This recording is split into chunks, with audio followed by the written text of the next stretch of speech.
Benjamin Dixon Show is only possible with listener support. Go to www.thebenjamindixonshow.com to register for our blog and join the Progressive Army.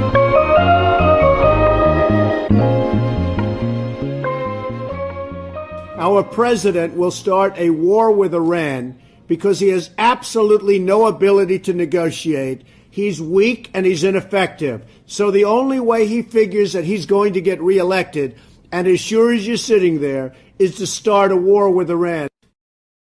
That's the voice of, well, you know who that is, Donald Trump, president of the United States, predicting that we would go to war with Iran because the president is weak and ineffective. He's not capable of negotiating. And in order to get reelected, he will start a war with Iran. Clearly, this was back from 2012 during the reelection cycle for President Barack Obama. And Donald Trump unwittingly predicted his own future. And here we are on the verge of war with Iran. Escalations, tensions have escalated. Iraq, the parliament of Iraq has requested that the U.S. military leave. America is alienated in this endeavor because of its outright assassination of Qasem Soleimani. And no matter what anyone thinks about the guy, the general, he was beloved in his country. Over 1 million people showed up to his funeral services. And Donald Trump is, wow, here we are. That's all I can really say at the opening of the show, because it is a staggering moment. It's a staggering moment in American history and world history. This has absolutely nothing to do with mourning the Iranian general. But if you so choose to mourn, I don't care. Do that. One thing I don't fall into the trap of is the need to vilify someone or even dehumanize someone to justify America's brutishness. That's not a vice of mine. Because it is a game that is old. It is as old as war itself, where everyone on the other side is a barbarian, and everyone on the other side is a terrorist, and everyone on our side is a hero, is brave, noble, patriotic, and a freedom fighter. That's a game that's been played as old as time. A lot of Democrats are doing as much as they can to make this killing in their own way, to make this assassination okay because the guy was a bad guy. Never mind the fact that he and Iran took a definitive stand against ISIS, and under Soleimani's leadership, they fought back against the brutal, the unequivocal, right? There's no question about the nature of ISIS. And because of that, he was seen as a hero in his country. And now Donald Trump has, in a lot of ways, he's unified the Muslim world around their, not just their hatred for America, but they now have a clear understanding of what America is, particularly underneath Donald Trump. And this is a place where we can definitively distinguish between Democrats and Republicans, at least distinguish between the Trump administration and the Obama administration. Now, right now, we have a lot of Democratic presidential candidates, with the exception of Bernie Sanders, who are playing this game of, well, Soleimani was this and that and the other, but Trump should have notified Congress, right? So that's not a good place to be on this issue, because it gives us a foothold. It gives us a foot in the door for war. And that is absolutely unacceptable. Not only is it unacceptable, I haven't lost my point. I'm going to get back to the point about the Obama administration, but I just want to say this. Not only is a war with Iran unacceptable, a war with Iran is a war that we cannot win. This is not This is not to say America will be defeated. It's to say that there are some wars, even if we don't lose, we don't win. Check out Vietnam. Check out Afghanistan. Check out Iraq. Okay, so this bravado, this faux patriotism that defines everything around how many wars we can get into, a war with Iran is unequivocally a war that we cannot win. And even if we scorch the earth in Iran, we can't possibly win that war and have any semblance of stability in the region, because we don't have it now. We do not have it now. I'm preaching to the choir. Let me get back to my other point. The Obama administration took painstaking efforts to bring Iran into the international fold, to bring Iran into the international order. Granted, the international order is built on American hegemony. Fine. It is what it is. But the Obama administration went through years of negotiations to bring Iran to the table, to get Iran to sign on the Joint Comprehensive Plan of Action, otherwise known as the Iranian nuclear deal. And the Trump administration, the very first thing it did when it got into power was to pull out of the Iranian nuclear deal, to claim that Iran was not being faithful to the deal when Iran actually was. When outside independent investigators went in to observe and to look at their nuclear program, they confirmed that Iran was doing exactly what it said it would do. Fast forward to 2020, 2019, 2020, President Trump escalates the tensions with Iran, killing their top general.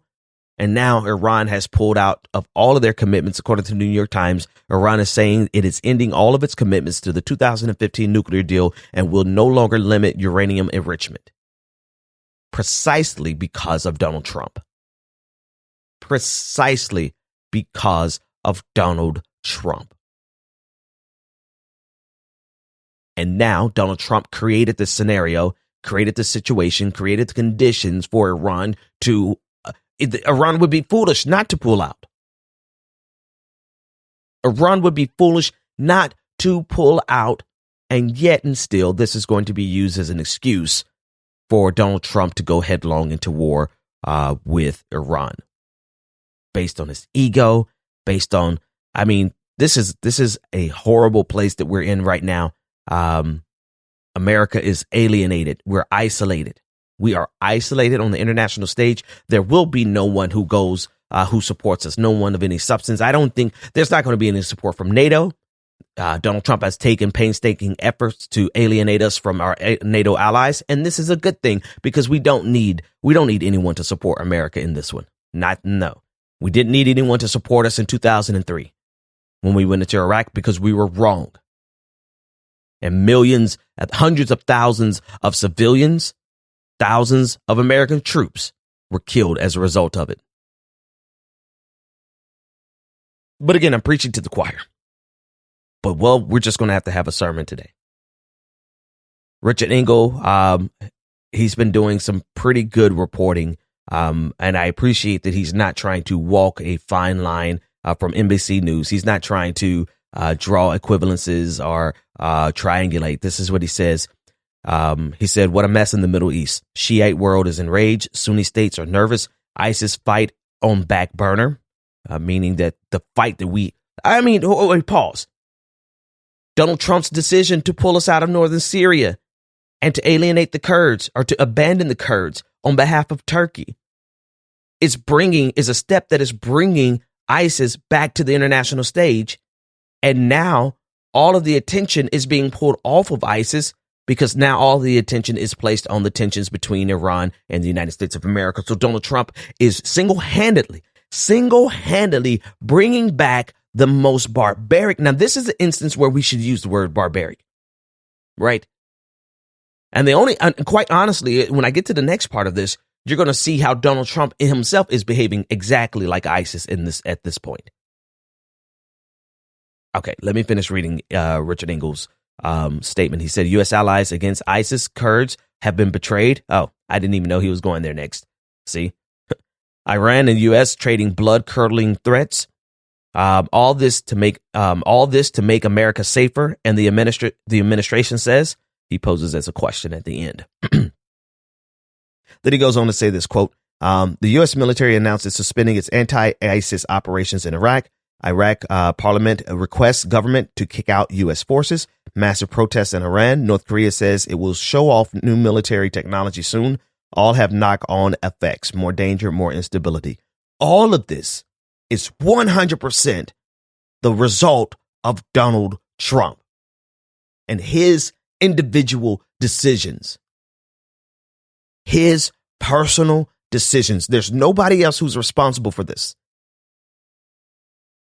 Sure. Yeah. We have had since 2001 an ever expanding executive power to wage war with an unchecked balance of power. And I keep saying balance of power, but checks and balances. There are no checks and balances from Congress serving in its authority to grant the president permission to take us to war. The Congress alone has sole war-making powers. So there is culpability for the amount of power that the presidency has that goes across both parties, across multiple decades, right? So this is not to absolve Democrats or Republicans, but in terms of creating an ever expanding, powerful executive branch, when you have something like that, then it becomes that much more important that you don't put someone like Donald Trump in the White House.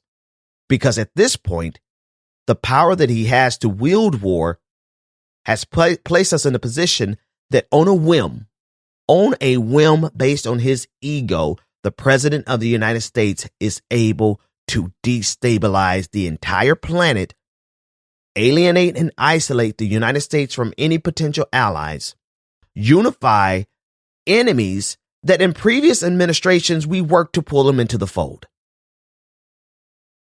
For us to find, and this is how the Iraqi war ends. Isn't that ironic? The war in Iraq didn't finally end until President Trump did something so stupid that it took us into the next war with their neighbor, Iran. These are dangerous times, my friends. Dangerous times. Go to www.patreon.com/The BPD Show and support The Benjamin Dixon Show. Well, since the world is coming to an end, we might as well just have a party anyway, right? All right. Welcome aboard to all of the newest patrons. Very special welcome to Danielle Busher. Thank you so much for becoming a patron. Jack Flannery. Thank you, sir, for becoming a patron. And David, thank you for becoming a patron. You too can join this prestigious and prodigious patron family by going to www.patreon.com/The BPD Show and registering to support the show. It is analogous to me, in my opinion, $3 a month. And I keep saying this. I keep saying this like if I came to your town, wouldn't you? True story, though. If I came to your town, chances are I would buy you a drink. That's just me, right? I don't go anywhere and try to make myself feel special because as far as I'm concerned, I ain't nobody. I'm still just a guy with a podcast, right? So if I came to your town, I most certainly would buy you a drink. And so becoming a patron is analogous to just, once a month. Like when that card charges, just think of it as, hey, I've been hanging out with Ben Dixon for years, so why wouldn't I, buy him a drink? I'm in town every day. My show is in your ears every day. So that's the best I've got in terms of begging for money today. All right. I guess we have to go back to the grim news, right? The realistic possibility that we are going to headlong into a conflict with Iran. And again, to be sure, this is not about winning or losing. It's about the nature and the state of our international order and how precariously, just precarious. It's hanging by a thread. It is very possible that we have created a scenario in the power of the executive branch here in the United States because of America's imperialist role on the global stage, and because of how much power we have imbued into the executive branch that allows it to go unchecked. There are no checks and balances, and there's no political will. There's no political will from the opposition party. Rather, there's no political will from the party represented by the president. Republicans have no political will to actually do anything but follow Donald Trump off the edge of the precipice. And because the Democrats, because the Democrats are not only feckless, but also co-conspirators in this military industrial complex, right? They have been collaborators and co-conspirators in this military industrial complex. And because of that, they have imbued unimaginable power. They did not think that someone like Donald Trump would become president. They thought that they would get a continuation in the legacy of Obama. Let's just call a spade a spade. They thought that they would get a continuation in the legacy of President Obama. And so they had no problem. They had no problem pouring all of this power into the office of the presidency. And now we see the result. We see the result that Donald Trump literally has enough power in his hands to destroy the international order. And as I say on the show, and I have no concerns, no qualms about saying it, is that I am concerned. I'm preeminently concerned, not with destroying this international order, but changing it, evolving it, preserving it, because we've not seen a time in global history where the international order is able to be changed without total war. And anyone who says that it can change without total war obviously is not paying attention. But I guess their arguments are going to get a lot of people who argue against this international order. Their arguments are going to get a lot of steam because it has led to this. It has led to the place where one person, one man's ego, one man's idiocy can lead to the complete destruction of our international order and to the destruction of millions of lives. What kind of madness is this? What kind of madness is this? This is the type of scenario that is created when people have trusted war as a means of getting anything accomplished, war as a means of profit. Right. Here's one thing before I go back into details about this looming conflict with Iran. Here's something I think people miss. Right. When we say that we've spent $2 trillion on war with Iran and Iraq over the last decade, I'm sorry, 2 decades. Jesus Christ. When we say that, I think we miss the next question, which is, where was it spent? And I think without any shadow of a doubt, we can say that it wasn't spent on the troops. I mean, the smallest fraction was spent on the actual soldiers fighting the war. When we say $2 trillion has been spent over the last 2 decades for war, you have to understand that's money that has gone into the hands of profiteers, war profiteers, the military industrial complex. So while we are all sitting around screaming at the top of our lungs about no war, there are literally a handful of businesses, private businesses, and their investors, their shareholders, who are making trillions of dollars off of war, off of the death of innocent civilians and children, off of dropping bombs in Yemen, off of slaughtering people across this globe in Americans' imperialistic exploits. There are people across the globe, but probably concentrated in the United States, who have made $2 trillion off of death and destruction over the last 20 years. I think we failed to close the loop. And I think the people who need to be held the most accountable is anyone who has shares in these companies. Anyone who is a stakeholder, shareholder, investor, executive, they are the ones who have to be held accountable for this, because they are literally going to the bank while other people are going to the graveyard. And we know the names of some of the companies, but I don't think we understand exactly how rich these people have gotten, the profit margins that they have gotten, while imbecilic soldiers like the one who went viral last night are going, and I'll play a little bit of his clip, are going to their deaths just to make sure that companies like Halliburton and Bechtel hit their profit margins. And they don't care. They have absolutely no regard for what that actually cost us, because they got what they need. So long as the international order remains solid enough for them to be able to enjoy their wealth, they're willing to destroy and scorch every country on this planet and kill. There's a clip of a member of parliament from the UK that resurfaced. It was originally from, I believe, at the outset of the Iraqi war. And this member of parliament, it's going viral again. But I just want to paraphrase it. He basically said, "Are not Iraqi mothers human too? Do not they mourn when their children are killed?" And he's laying this at the feet of every person who authorizes war. The fact that every mother who cries because their child has been killed by our bombs, the blood of those children is on their hands.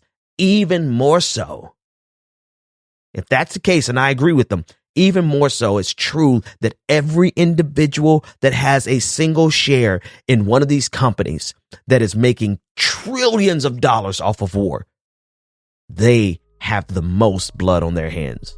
And I think it's time we get an expose on who they are.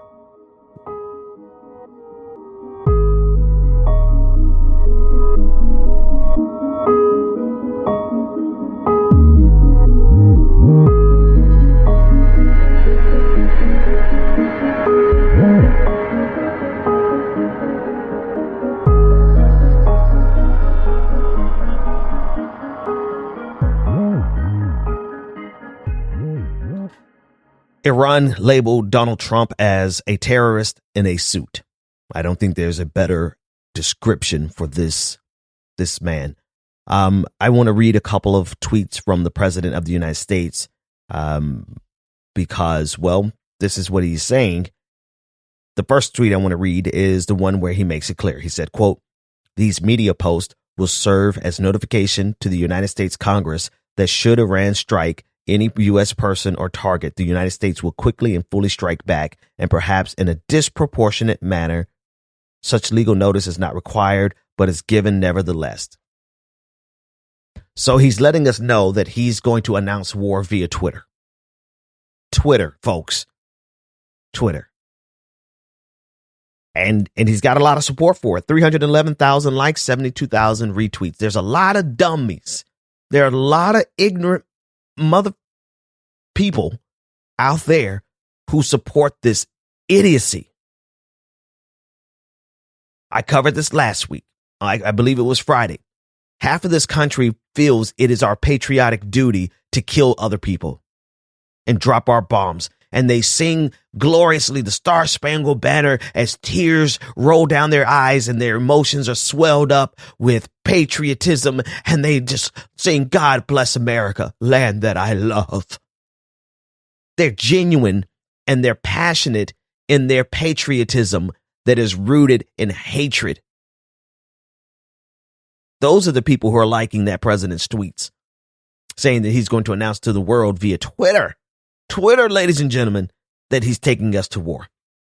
Okay, so now you understand the importance of what he says on Twitter. He also says the United States just spent $2 trillion on military equipment. I can't even go any further. Who are these companies? I know a few of the names, but we need to see a very direct connection between the blood that is shed and the people here in the United States who make a profit off of it.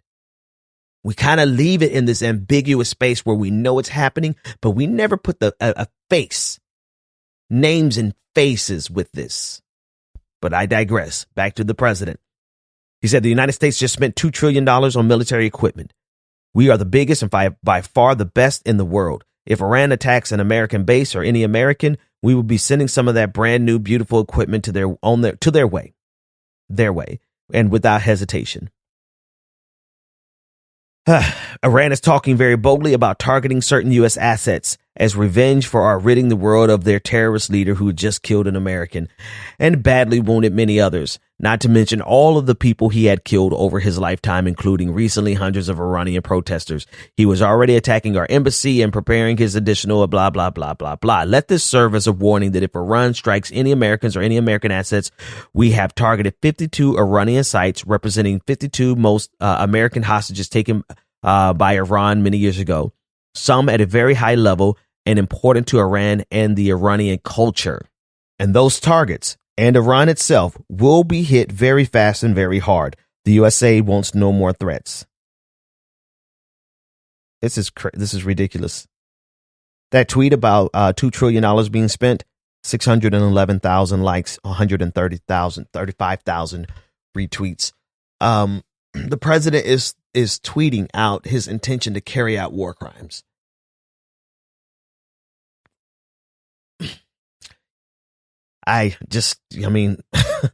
No, literally, like, this is not an exaggeration. Targeting cultural sites in war is a war crime. Disproportionality in a response is a war crime. And the president is being championed. Our entire system is too predicated on rational actors, such that once you get an irrational actor like Donald Trump in it, it completely breaks down. It completely breaks down. And everyone is responsible for this, particularly. When I say everyone, I mean everyone in Washington, D.C., Republicans and Democrats alike. They have allowed the presidency under George W. Bush to grow in the executive power, such to the point where it led the way to the growth and the expansion of the executive power of Barack Obama. And everyone just kept doing, let's just give the president all the powers he wants, all the powers he needs to protect us, to protect and defend the Constitution from enemies, domestic and foreign. And now we have Donald Trump tweeting out his intention to declare war on Iran and Iran and the official notice for Congress. He says, this is your official notification, bitches. Forget any letter to Congress. Forget any joint session of Congress. Check out my Twitter timeline. Man, oh man, oh man, oh man. We're in trouble, folks.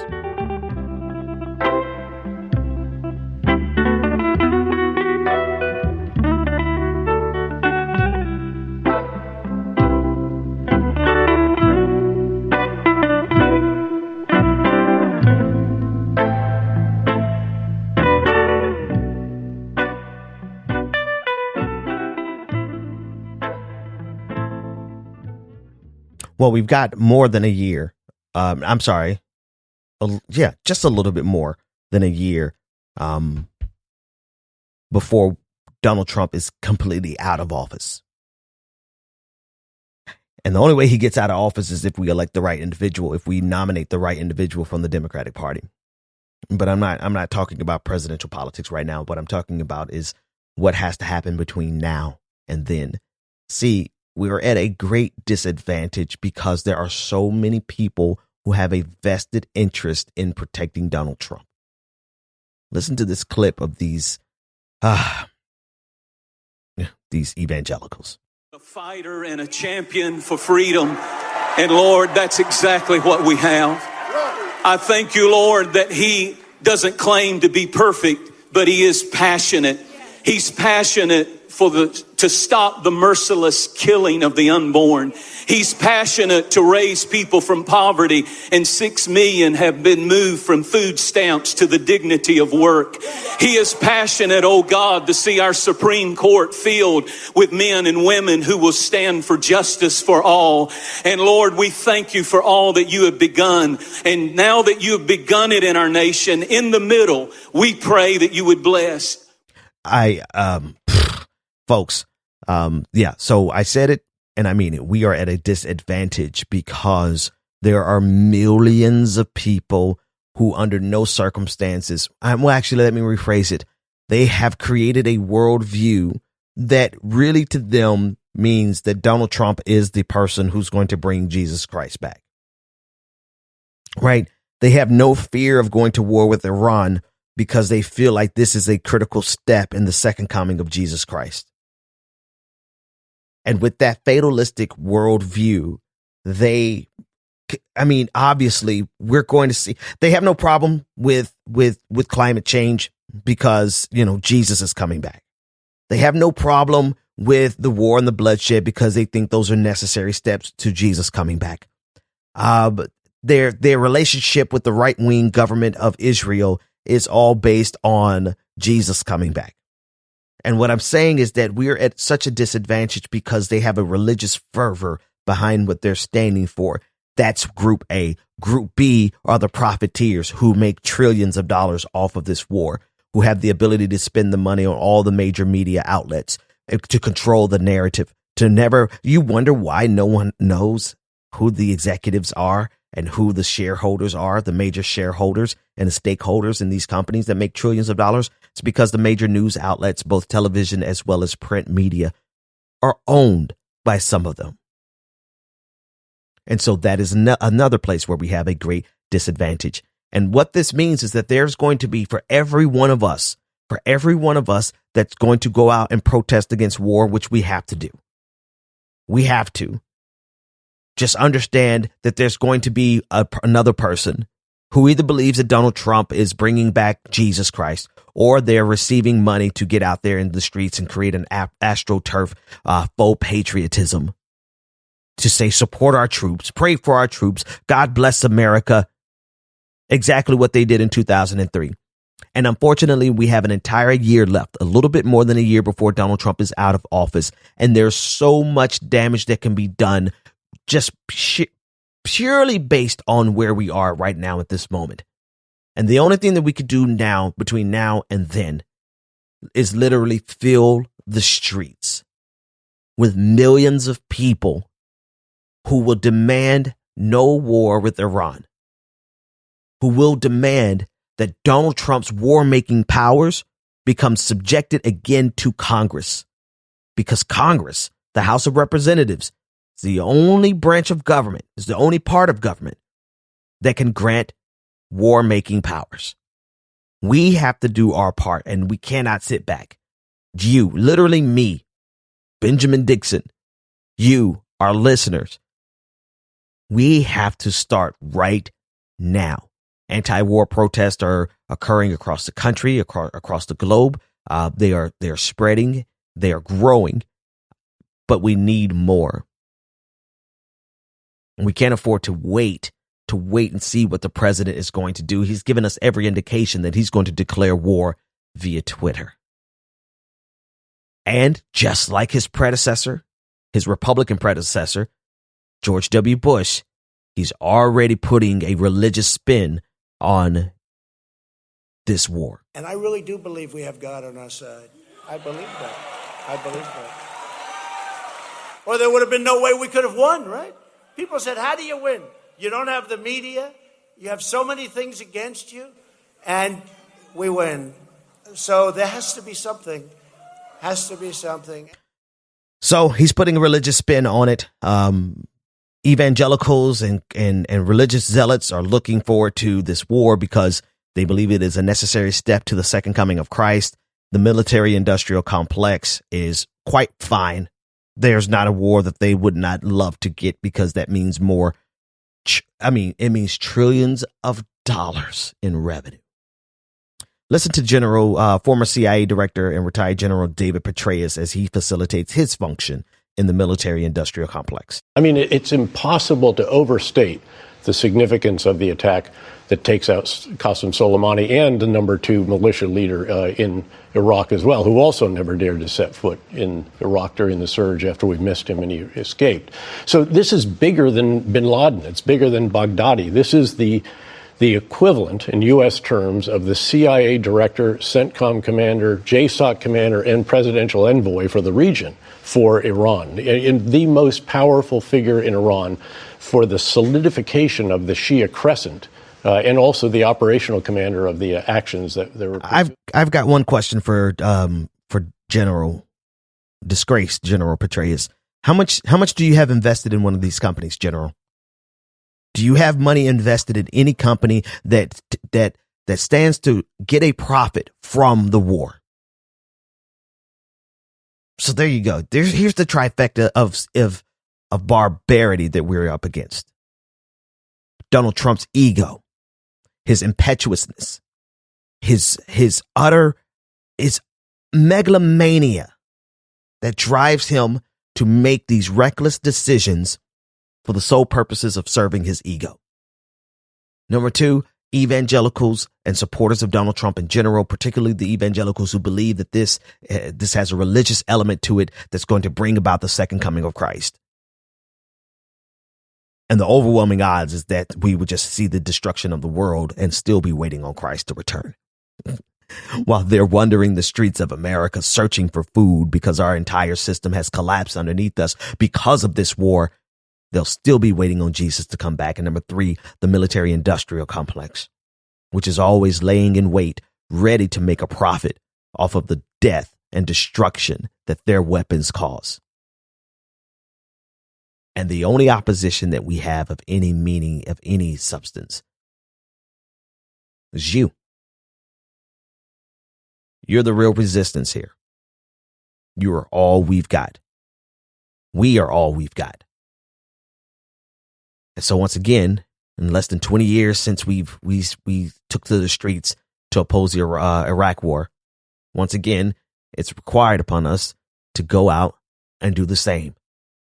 We have not had a period of peace yet.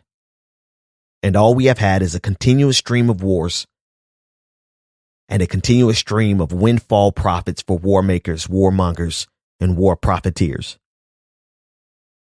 That's all we've had for 20 years. An entire generation, in fact. An entire generation of war. We've got to root this out. We've got to root it out at the core.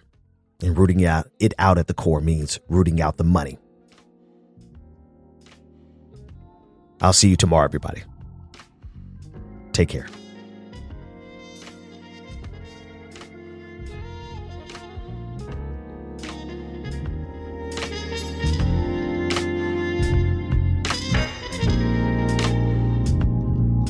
The Benjamin Dixon Show is only possible with listener support. Go to www.patreon.com/The BPD Show and support The Benjamin Dixon Show. If you like this episode, be sure to share, like, and subscribe.